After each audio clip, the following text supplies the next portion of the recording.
Assalamualaikum. Ini ilmu baru ya. Konsepnya, otak itu bisa menentukan gut atau perut kita, dan demikian sebaliknya mikrobiota di perut kita itu amat bisa mempengaruhi otak kita. Sebelumnya sih udah ketahuan bahwa gut mikrobiom itu bisa mempengaruhi metabolisme, imunitas, dan kondisi kesehatan holistik. Tapi bahwa dia secara harfiah dan secara langsung mempengaruhi otak, ini konsep baru yang masih diperdebatkan. Kalau mengacu standar kedokteran bahwa segala sesuatu itu perlu terbukti klinis, baru boleh diaplikasikan kepada para pasien, ya pembuktian-pembuktian klinisnya itu masih belum gamblang.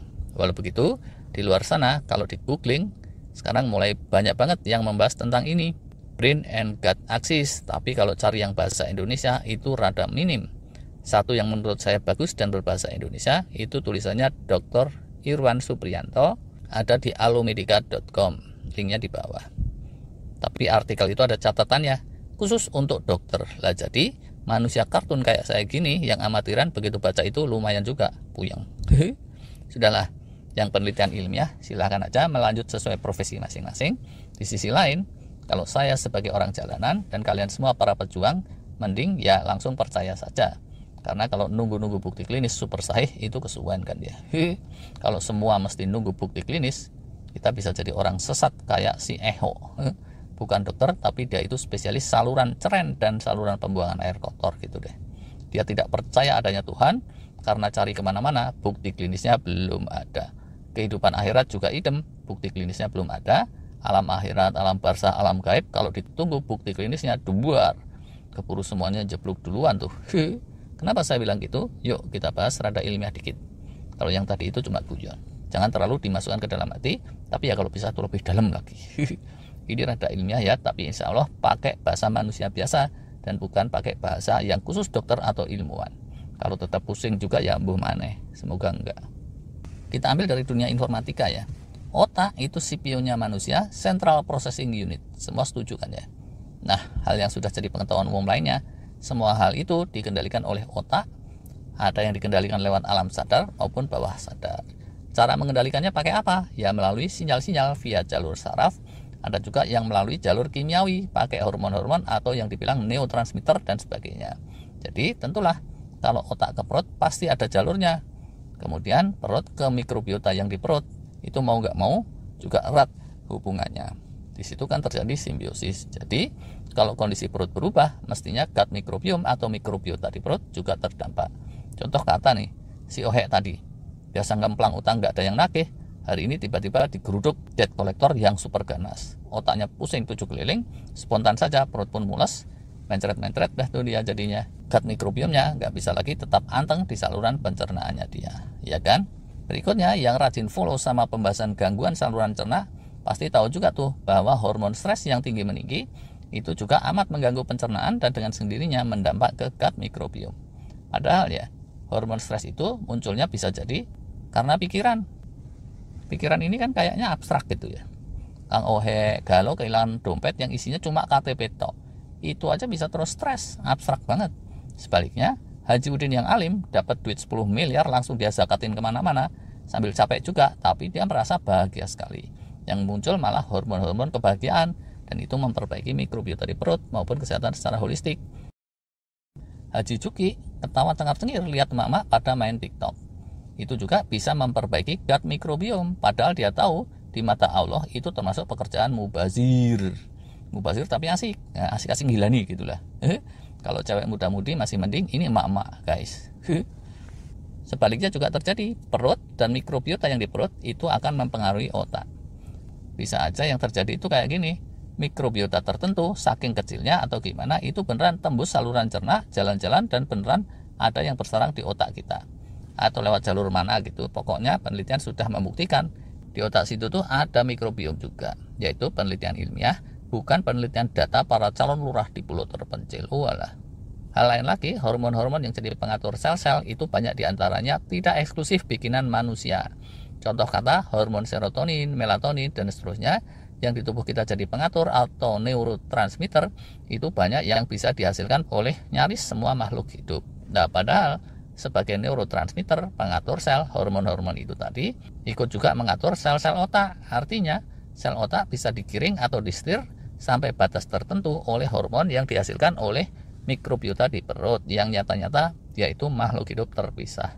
Gini loh ya, kalau tiba-tiba muncul hormon melatonin, langsung aja tuh sel otak bereaksi sesuai biasanya gimana.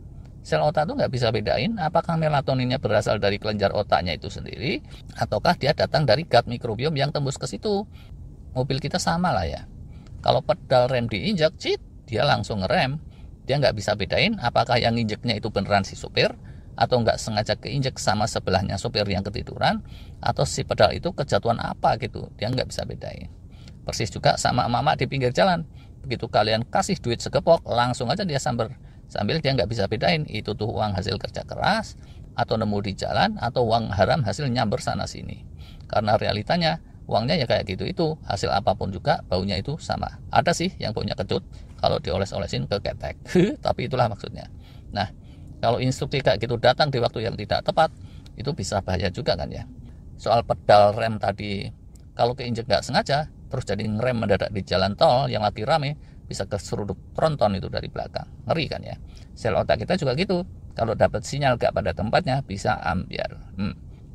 Berikutnya, ini pengetahuan umum juga, imunitas kita itu ambyar kalau gut mikrobiom gak becus. Imunitas ini benteng, kalau dia ambyar maka kayak lagunya Bang Haji, segala penyakit akan mudah datang. Nah, datangnya ini bisa ke otak sekalian dan gak cuma ke sekitar dengkul. Berikutnya, soal tidur kita udah bahas berulang kali. Kalau otak kita rudet, tidur kualitasnya juga rudet dan ujungnya stres, inflammation dan segala hal terkait metabolisme ikut rudet. Termasuk di sini di pencernaan dan ujungnya ya udah gut mikrobiom ikut rudet. Sebaliknya juga terjadi. Kalau otak pening, kualitas tidur pun kinclong, mikrobiota di perut juga optimal. Kalau startnya dari mikrobiota di perut juga bisa. Gara-gara mikrobiota rudet, tidur tentu jadi rudet juga, otak pun rudet. Jadi kerusakan otak bisa bermula dari perut, tapi dia juga bisa mendatangkan perbaikan otak tentu saja. Nutrisi untuk otak kalau nggak dapat dari suntikan dan paparan luar, ya dari mana lagi kalau nggak dari makanan yang tentu lewat perut. Kalau pengolahan makanan tidak optimal, ujungnya tidur pun tidak terlalu berfungsi untuk healing, repair, dan rejuvenation. Padahal agar otak kita tetap bening, sebagaimana sel-sel yang lain manapun juga, dia senantiasa perlu repair, healing, dan rejuvenation.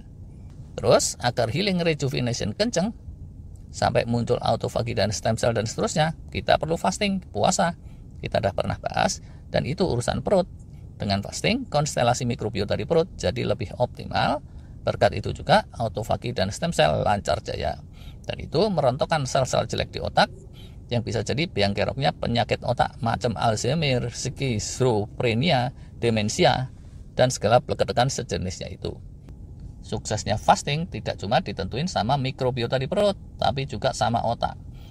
Untuk niat sehatnya itu dari otak. Menghadapi krisis saat belum adaptasi, kunci suksesnya juga ada di otak. Pembiasaan supaya terus jadi efisien, kuncinya juga ada di otak. Sepanjang puasa mood dijaga agar tetap positif, gak malah stres, itu juga kuncinya di otak. Yang selanjutnya ilmunya rada baru, menang Nobel juga. Diketahui bahwa ekspresi genetik kita itu berubah-ubah tergantung mood kita sehari-hari dan tergantung banyak hal lain. Jadi tidak hanya fisik otaknya itu menentukan, tapi mood kita, kondisi emosional kita itu juga secara langsung mengubah ekspresi genetik. Jadi orang yang cenderung negatif aja terus moodnya, dia jauh lebih rentan kena kanker dan telomer atau pelindung DNA-nya itu cepat menipis sehingga orangnya cepat usur, cepat tua. Sebaliknya yang cenderung selalu optimis dan gembira itu telomernya bisa menebal lagi, DNA-nya jadi terjaga, dan secara biologis orangnya bisa jadi lebih muda daripada saat dia belum terlalu positif. Ini ada yang meneliti sampai menang Nobel. Jadi pendeknya pikiran kita dan sikap keseharian kita yang jelas itu ditentukan oleh otak, menentukan ekspresi genetik. Sedangkan ekspresi genetik ini menyeluruh, pasti juga akan mempengaruhi perut. Hal yang sama atau mirip ternyata juga bisa dirunut di perut kita. Apa yang kita makan, kapan dan bagaimana kita makan, itu akan amat menentukan konstelasi gut mikrobiom kita. Dan mikrobiota ini ternyata juga mempengaruhi gen expression atau ekspresi genetik tadi, yang ujungnya juga akan mempengaruhi penuaan dan kerusakan di otak atau healing rejuvenation-nya. Di otak maupun di organ-organ lain nih ya, kayak gitulah. Dan seterusnya, ini nggak habis-habis kalau mau comprehensive binge. Tapi intinya di sini, walaupun secara kedokteran konsep brain gut axis ini belum terlalu bisa jadi prosedur baku yang praktis, secara kesehatan holistik, sulit untuk dipungkiri bahwa keduanya itu saling mempengaruhi. Itulah sebabnya ajaran fasting untuk para muslim itu tidak sekedar urusan perut, tapi juga urusan spiritual, kalbu, pikiran, dan otak. Ajaran meditasi idem, berupa sholat atau bentuk lainnya juga terkait perut. Sambil sholat, strictly itu kita nggak boleh makan minum sama sekali. Apalagi sambil nyemil steak yang 400 gram gitu di rakaat kedua, malaikat bisa jambat-jambat rambut tuh. Lalu tuh sholat atau dinner nih bro, kok dinner di waktu subuh, gubrak. Semuanya itu langsung aja diperintahkan Allah di Quran. Karena kalau nunggu bukti klinis dari abad ke-7 nih guys, 15 abad berlalu belum ketemu juga sampai sekarang. Segini dulu, belum komprehensif tapi sudah rada kepanjangan dibanding biasanya. Terima kasih sudah nyimak sampai sini. Wassalam.